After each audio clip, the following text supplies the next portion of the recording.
Hello everyone, it's me, Samuel Taylor Ackroyd, and welcome to a new trip report on my channel. Today I am going to be flying with EasyJet on board one of their Airbus A320-200 aircraft from London Gatwick Airport back home to Edinburgh Airport. I'm not actually at Gatwick Airport right now, as you can probably tell. I am at home, and it's been a few months since I actually did this flight. I simply just didn't get around to filming either an intro or an outro, so this is the best that I can do.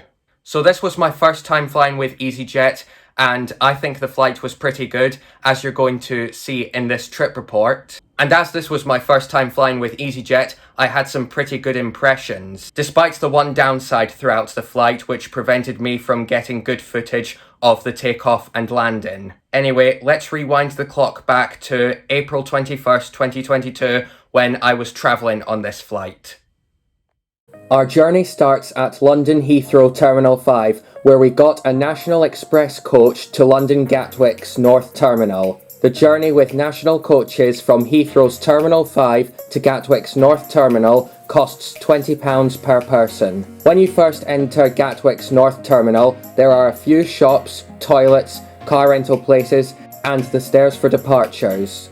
The check-in area is up the first flight of stairs, and security is up the second flight of stairs. There are also lifts if needed. As we were travelling with hand luggage only, we were able to head straight to security. Security took about 5 to 10 minutes to clear, and straight after security, you have to walk through duty free, which has a rather big selection of snacks, drinks, including alcoholic drinks, toys, perfumes, and more.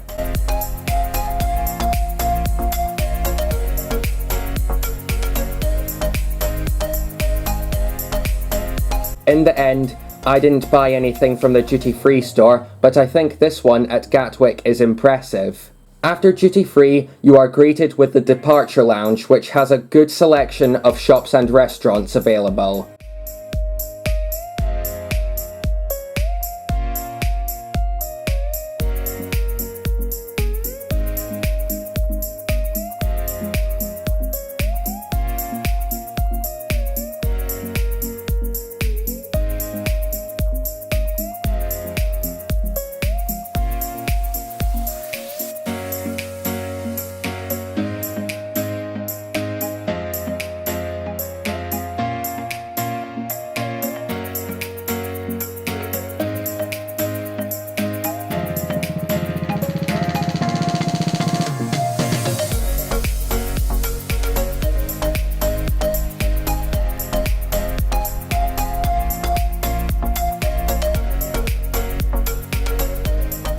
As this is a London airport, there is also a Harrods and Hamleys.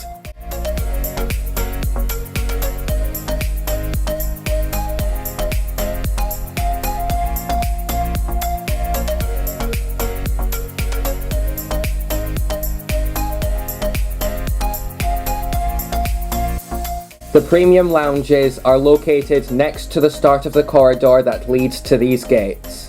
After having some dinner, we made our way towards gate 101, and on the way there, I noticed a place to sit and charge your electronic devices. Once you get past the shops, there isn't really a lot other than a few vending machines and of course the toilets. Some of the windows offer some good views over certain parts of the airport. One of the great things about heading to gate 101 is you have to walk over the bridge that's over the apron. Then you have to go down the escalator or lift, and it is just a short walk away. When you get to gate 101, you have your boarding pass checked before entering the seating area. The aircraft taking us back home to Edinburgh is registered as Golf-Echo Zulu Oscar India and is a 7-year-old Airbus A320-200. It was eventually time for us to board, and boarding was supposed to be done in groups. However, pretty much everyone boarded as one big group. But it didn't take that long for everyone to get on board. Now for the taxi and takeoff footage. Now unfortunately, the window at my seat was very dirty, as you can tell, which is why I haven't got any takeoff or landing clips for this flight, which is disappointing for me. But that's the only real downer of this flight, so just enjoy the sound of the engines as we take off from Gatwick's runway 08 right.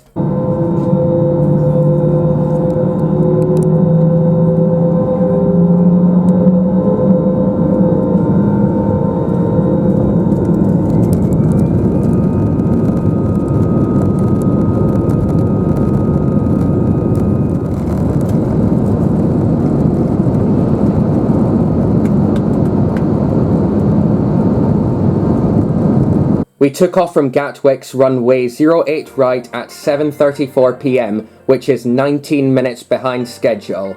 Now time for a seat tour. The legroom at this extra legroom seat was excellent and is suitable for someone around 6 foot tall like me. The seat back pocket contains the safety card and buy on board menu. Here is a look at the safety card.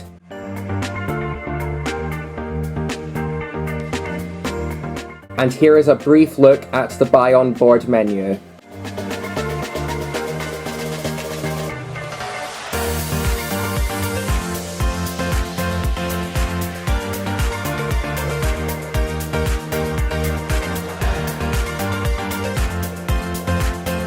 The tray table is rather small and is only slightly extendable.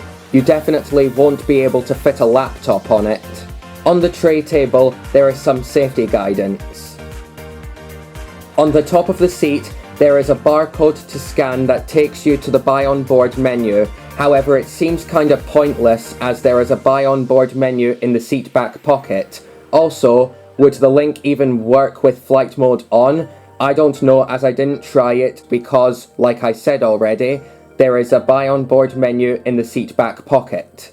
Above the seat, there is the air conditioning, reading lights, and the call buttons, and they all worked brilliantly. The toilets were also in good working order and were clean, and someone who is around 6 foot tall will have no problems fitting in here.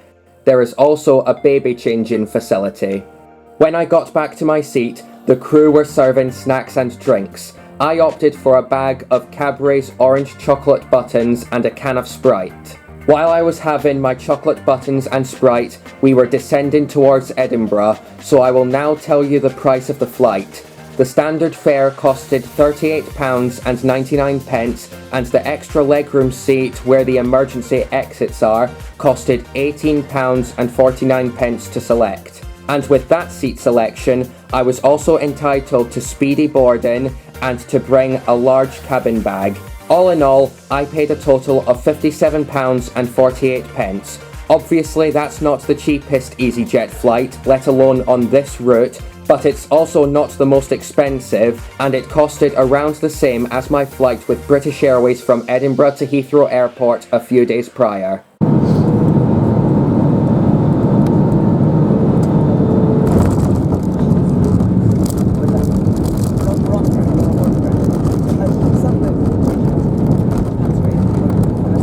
We land onto Edinburgh Airport's runway 06 at 8:29 p.m, which is 16 minutes ahead of schedule.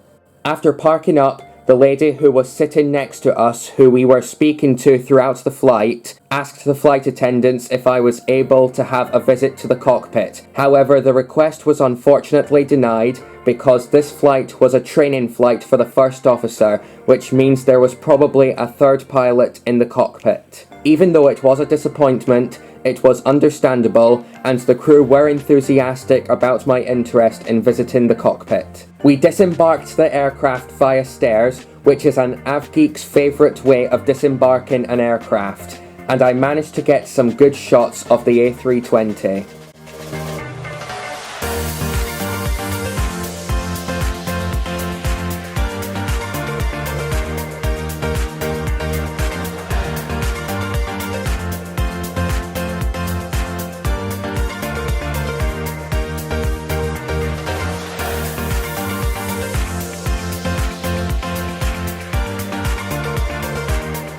We entered the airport at the end of the terminal, and at Edinburgh Airport, when you are arriving on a domestic flight, you have to walk through the terminal to get to domestic arrivals, which is convenient if you are connecting onto another flight. Domestic arrivals is always a breeze as there is no passport control to clear or anything.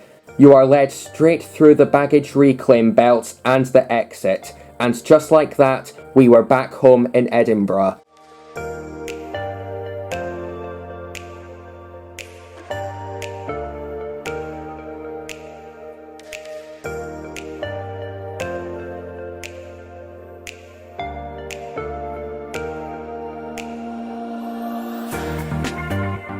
And that concludes my flight with EasyJet from London Gatwick to Edinburgh. All in all, I think the experience was very good, despite the dirty window at my seat, which prevented me from getting good enough takeoff and landing footage.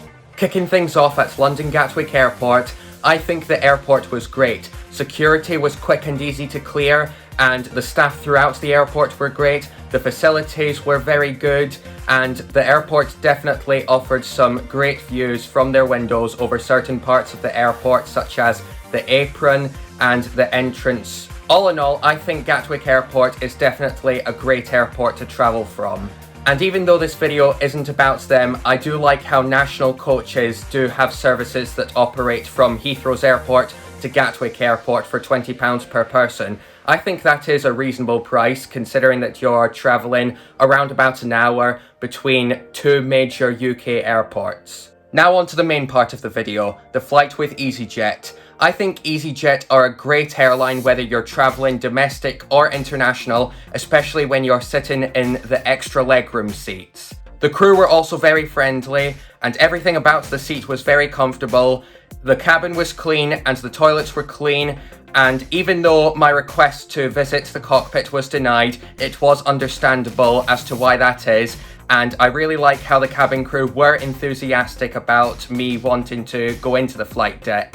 And as this was a training flight for the first officer, I think the first officer definitely did a good job at getting me from Gatwick to Edinburgh. And as Edinburgh Airport was our final destination, we didn't really do much at the airport other than leave and get picked up by a family member. But domestic arrivals at Edinburgh Airport is definitely very easy to get through, as you have no passport control to clear or anything like that. And there is clear signage at Edinburgh Airport directing you where to go, and the fact that you are taken straight into the terminal when arriving on a domestic flight into Edinburgh Airport is very convenient, especially if you are connecting onto another flight. All in all, this experience was very good, and I hope you enjoyed watching the trip report of the experience. Thank you so much for watching, stay safe, and I'll see you all in the next one. Bye.